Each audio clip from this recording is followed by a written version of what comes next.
Assalomu alaykum, hurmatli ijtimoiy tarmoq foydalanuvchilari, hurmatli do'stlar. Bugun sizlar bilan Ustoz Abror Muxtor Aliyning yangi videolarini birgalikda ko'rib tanishib chiqamiz va videodan so'ng o'zimiz uchun kerakli bo'lgan xulosalarni chiqaramiz degan umiddaman. Biz videolarni boshladik. Abror Muxtor Alini shaxsan adminlariga va shu adminlari bugun meni videoyimda joylagan Aroqni ichgin deyapti. Umar Xayyomdek inson aytyapti. Bu ahli ilmlarning kim? shu narsaga guvoh. Postlaridagi kommentariyada meni haqoratnoma so'zlar bilan haqorat qilgan va so'kingan barcha musulmon birodarlarimga ozgina murojaatim bo'ladi. Qisqa qilib tushuntiraman. Hammamizga ma'lumki, hammamiz ko'pchiligimiz balki boshimizdan o'tmaganlar ham bordir, lekin ko'pchiligimiz boshimizdan o'tgan.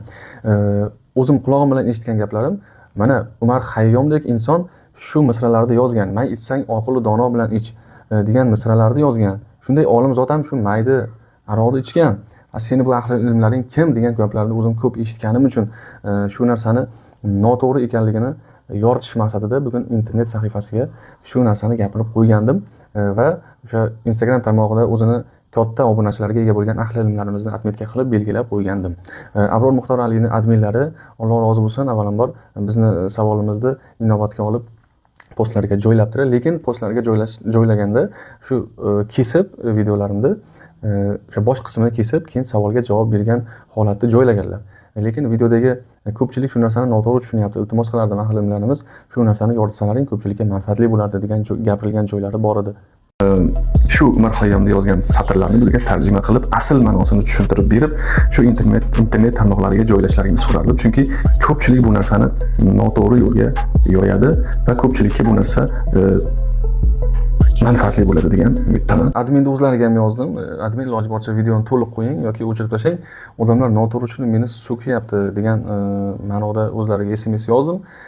Boshida chunki men ham odamman, albatta xafa bo'lgandek bo'ldim. Keyin Alloh shunday xotirjamlik berdiki, sen Alloh uchun kimgadir musulmon birodaringga bir narsani yetkazmoqchimiding, manfaatli bo'lishini istaganmiding, sen orqali, sen yomon bo'lsang ham sen orqali boryaptimi?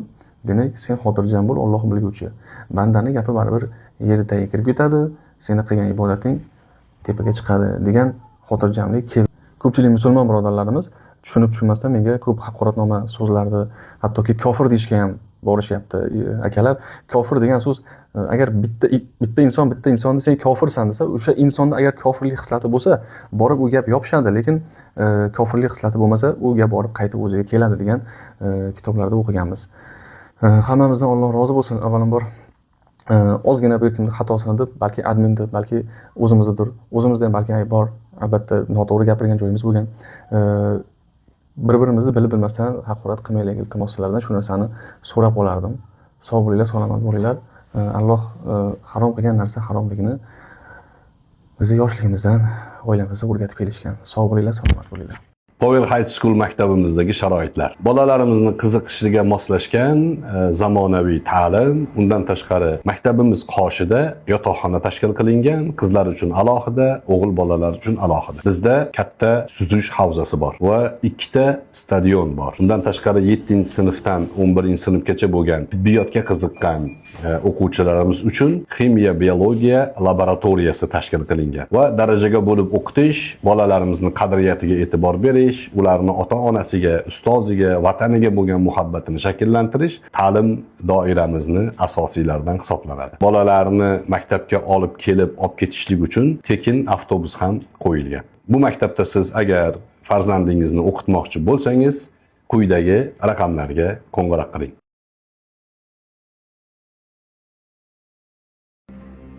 Bir 80ga kirgan amaki yong'oq ekyapti emish, yong'oq. Yong'oq daraxti 20 yilmi shunaqada mevaga kiradi. Bir podshoh o'tib ketayotsa, yong'oqni ushlab ekib turibdi. "Ha, otaxon, nima ekyapsiz?" "Yong'oq ekyapman." "Ha, bu mevasidan yermikinsiz buni? Yoshingiz 80ga kirib qopti, umringiz yetarmikin mevasiga?" desa, otaxon aytgan ekan, "Bizdan oldingilar ekdi, biz yedik. Biz ham ekamiz, bizdan keyingilar yeydi" debdi. Desa, zo'r gap bo'ldi. Vazirga pul ber bunga debdi, bir xaltada pulni otib olibdi. Pulni olgandan keyin siz debdi, "Buni mevasini qachon yeysiz?" deyatuvdingiz. "Qarang, hali ekmasimdan meva keldi" debdi. tilloni ko'rsatib. Bu ham zo'r gap bo'ldi debdi. Yana pul ber debdi. Vazir yana bitta xaltani otgan ekan.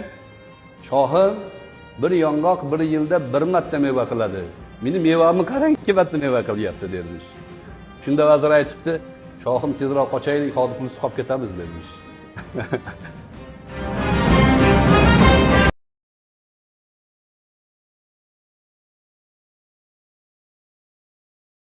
Mana hurmatli do'stlar, videolarni birgalikda ko'rib tanishib chiqdik. E'tiboringiz uchun rahmat. Ilohim yurtimiz tinch, osmonimiz musaffo bo'lsin.